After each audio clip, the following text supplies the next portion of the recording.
This is the early edition, a curated weekday guide to major news and developments over the past 24 hours. Curated by Lizzie Jennings and read by an automated voice. Published June 5, 2026 on Just Security, an essential resource for those shaping a just and secure world. Here's today's news. Iran war, Lebanon operations.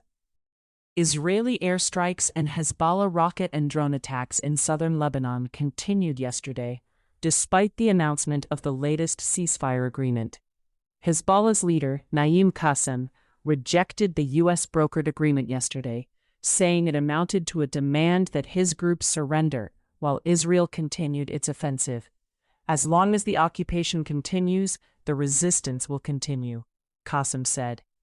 Israeli Defense Minister Israel Katz later said he would not withdraw Israel's forces or halt operations in Lebanon.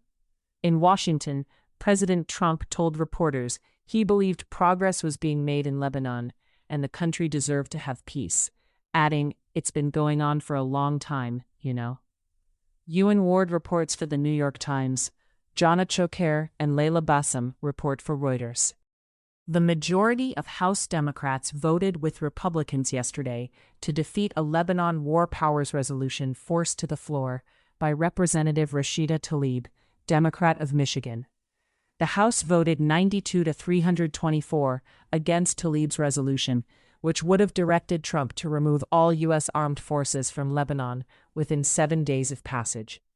House Minority Leader Hakeem Jeffries, Democrat of New York, came out against the resolution ahead of the vote, saying there are no U.S. service members involved in combat operations or hostilities in Lebanon. Andrew Solander reports for Axios. Iran war, other developments. The first report from the International Atomic Energy Agency, since the U.S.-Israeli strikes on Iran began in February, found little change in its assessment of Iran's nuclear program, but reiterated concerns that Iran has not accounted for its stockpiles of enriched uranium and has denied inspectors access to key nuclear sites for nearly a year, according to a copy seen by Reuters. Reuters reports. Russia-Ukraine war. Ukrainian President Volodymyr Zelensky yesterday published an open letter to Russian President Vladimir Putin. The letter offered to resume peace talks, but also taunted Putin over wartime setbacks, such as inflation and Russia's dependence on China. Zelensky said he would meet for direct talks outside the Trump administration's negotiating process, suggesting the inclusion of European nations and holding a leaders' meeting in Switzerland, Turkey, or an Arab state. Andrew E. Kramer reports for The New York Times. Putin said yesterday that Russia will strengthen its air defenses to counter recent Ukrainian drone attacks, which have reached deep into Russia. To our regret, some of them break through, Putin said. Russia has an air defense system. We need to improve it, strengthen it, and we will do that. James Jordan and Harriet Morris report for AP News. Ukrainian forces are using images from commercial satellites operated by Colorado-based Vantor to make real-time battle decisions.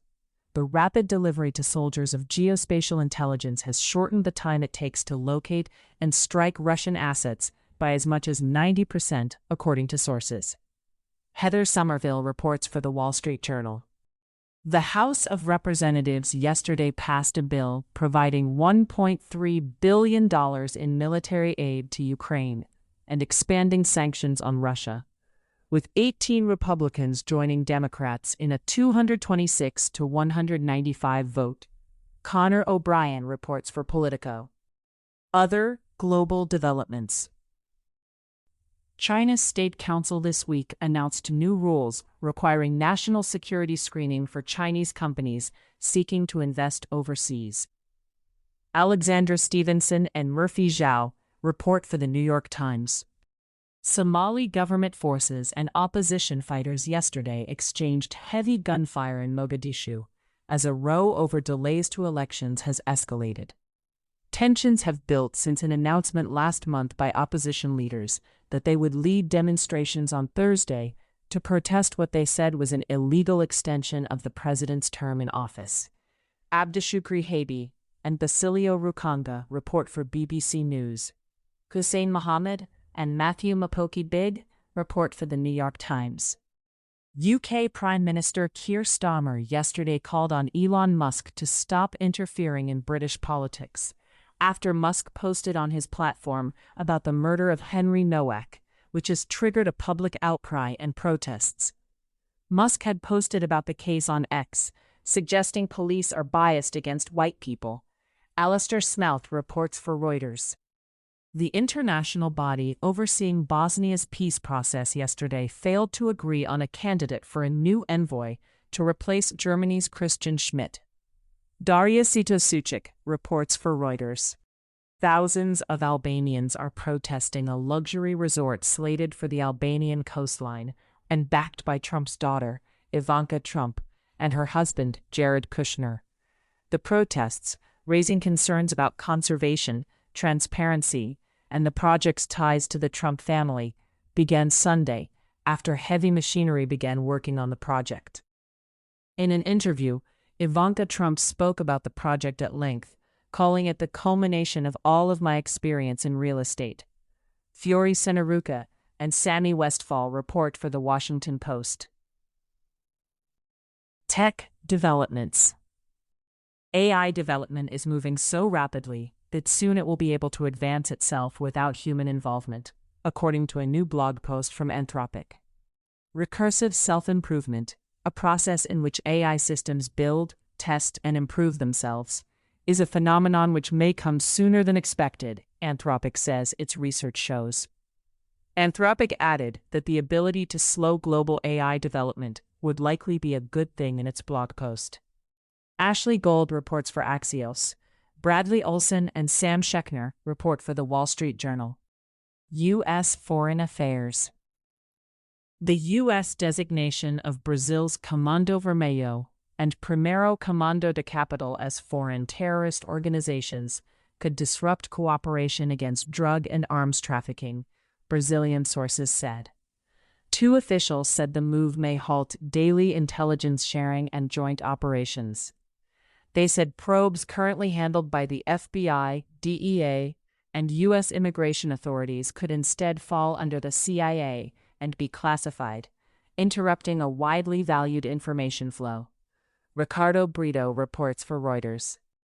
Jamshid Gomi, a California businessman accused of supplying U.S. computer networking equipment to customers in Iran, including organizations tied to Iran's nuclear and military programs, has been charged with conspiracy to violate the International Emergency Economic Powers Act, the Justice Department said.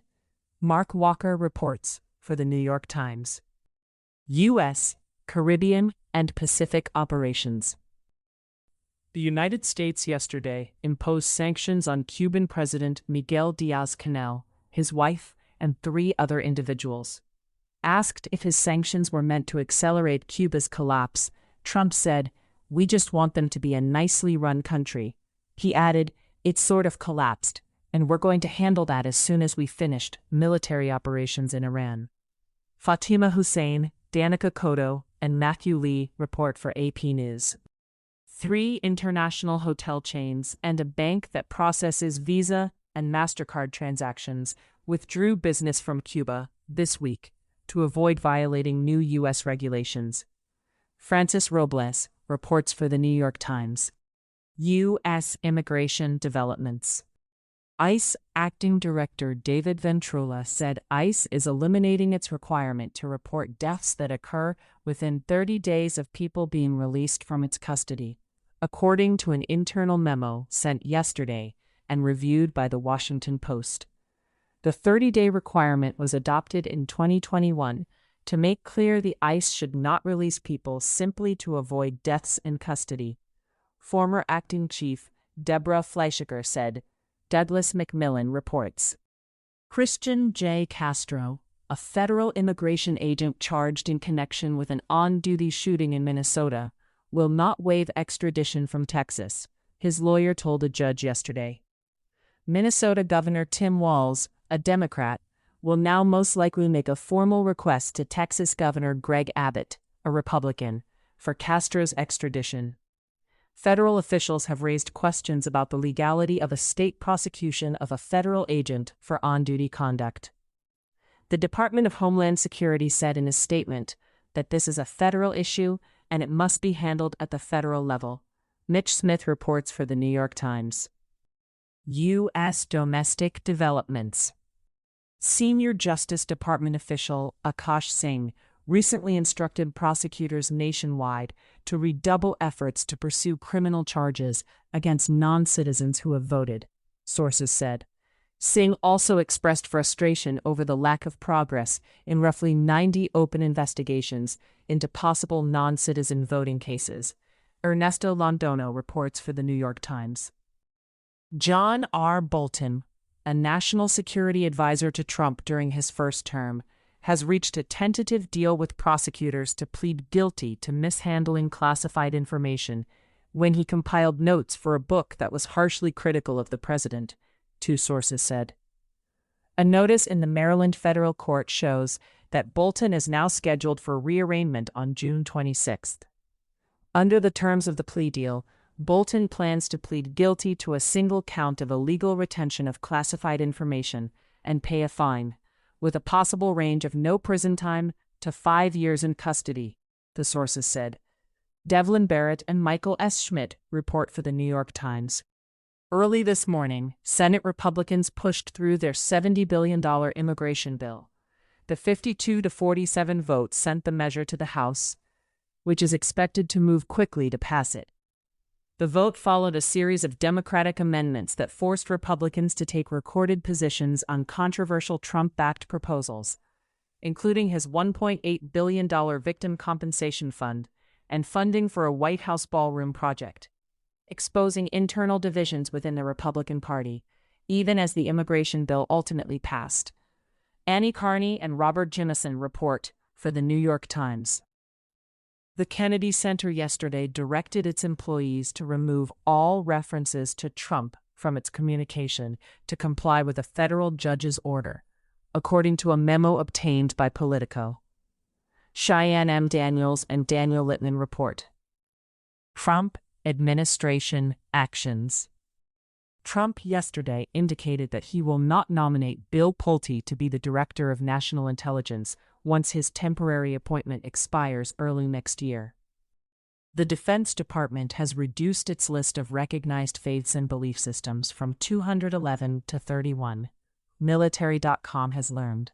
This latest revision to the faith codes comes at the direction of Defense Secretary Pete Hegseth, according to a memo, and is meant to streamline the system and make chaplain support more practical and usable, Nick Mordowanek reports. The Pentagon is expected to cancel a plan to send Tomahawk missiles to Germany, partly because officials are concerned Russia will view it as an escalation, according to 2 European officials and 1 U.S. official. Paul McCleary, Stephanie Bolzan, and Chris Lunday report for Politico. Anthropic is reportedly working with the National Security Agency by installing around 6 of its engineers in the NSA to help deploy its Mythos AI model for offensive cyber operations, 2 sources said. Christina Criddle and Dimitri Sevastopoulos report for the Financial Times. Trump administration litigation. Hegseth has rejected Anthropic's request to overturn the company's designation as a national security risk, the Pentagon told the D.C. Circuit Court of Appeals yesterday. Hassan Ali Kanu reports for Politico. In case you missed it, yesterday on Just Security. ICIMI, yesterday on Just Security, Sanctions Gaps and the Governance of Corruption Risk, by William Burke White. China's Global Concierge Services to Strengthen Fellow Authoritarians, by Christopher Walker. Bang, Bang, Bang. Calais Kills Off the Voting Rights Act, by Pamela S. Carlin.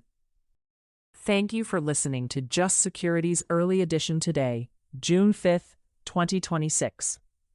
If you enjoy listening, Just Security's analytic articles are also available in audio form on the justsecurity.org website.